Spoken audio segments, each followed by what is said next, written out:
औज़ुबिल्लाहिमिनश्शैतानिर्रजीम बिस्मिल्लाहिर्रहमानिर्रहीम। सीरू फिल अर्ज़ के तहत ईद का तीसरा दिन और आज हम हैं शक्करपड़िया में कंवल झील के पास। ये एक कदीमी मोहल्ला राजगान था जिसका तारफ़ हमने पहले भी व्लॉग में करवाया कि यहाँ पे बड़ी सरकार की एक बैठक भी है। और ये खूबसूरत मस्जिद जो 300 साल पुरानी मस्जिद है।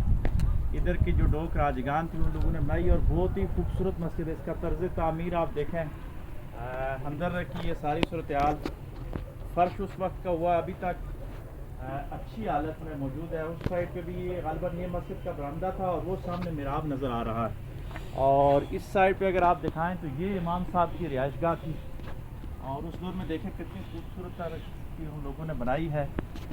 और ये वो बरगद का दरख्त है जो बरसगीर के कदीमी मज़ाहिब थे उनमें इसको मुतबर्रक माना जाता था। और जब यहाँ तौहीद और रसालत की शम्मा रोशन हुई तो हमारे इस्लाम के मानने वालों ने भी दूसरे मज़ाहिब का एहतराम किया और इन दरख्तों को असली हालत में रखा। तो ये आर्कियोलॉजी वाले बता सकते हैं कि ये दरख्त कितना पुराना है। इसकी अगर बुनियादें देखी जाए तो ये सदियों पुरानी यहाँ इस्लामाबाद की तारीख बता रहा है। और इस साइड पे देखा जाए तो ये मस्जिद में नीचे कुआं और साथ ही ये पानी गर्म करने की जगह भी, क्योंकि सर्दियों में शायद लकड़ियाँ जला के यहाँ पे पानी गर्म किया जाता था, वो भी जगह भी उसी तरीके के साथ मौजूद है। ये वो खूबसूरत नीचे कुआं होगा और ऊपर से जो है वो पानी इस तरह निकालते थे। इस साइड पे भी मस्जिद का बरामदा था, उस साइड पे भी मस्जिद का बरामदा था, इस साइड पे मिराब है।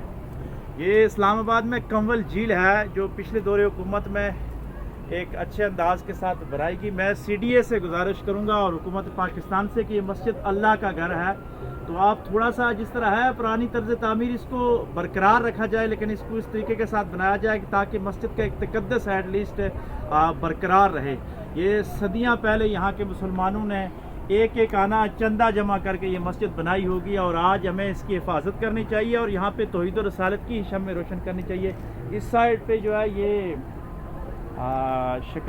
शक्करपड़िया का वो जो लोक विरसे वाला जो बिल्डिंग है वो इस साइड पे और ये पार्किंग है। ये इसकी दूसरी साइड पे कंवल झील आती है, यहाँ से आप पैदल चल के ऊपर आ सकते हैं और बड़ी ही खूबसूरत जगह है। इस साइड पे दिखाएंगे बरगद के दरख्त की खूबसूरती।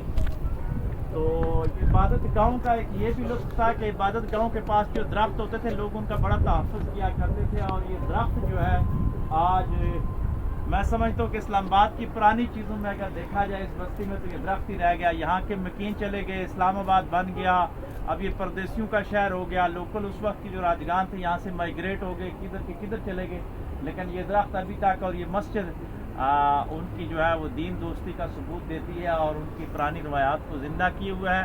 हम जहाँ भी जाएं अपने खूबसूरत माजी को अपनी नई नस्लों के साथ मुतारफ़ करवाएं और लोगों को बताएं कि हमारे आबा अजदाद किस तरह इस्लाम की खिदमत किया करते थे, शजरकारी किया करते थे, दरख्तों का ख्याल रखा करते थे और माशरे में मुस्बत सरगर्मियों को फ़रोग़ दिया करते थे।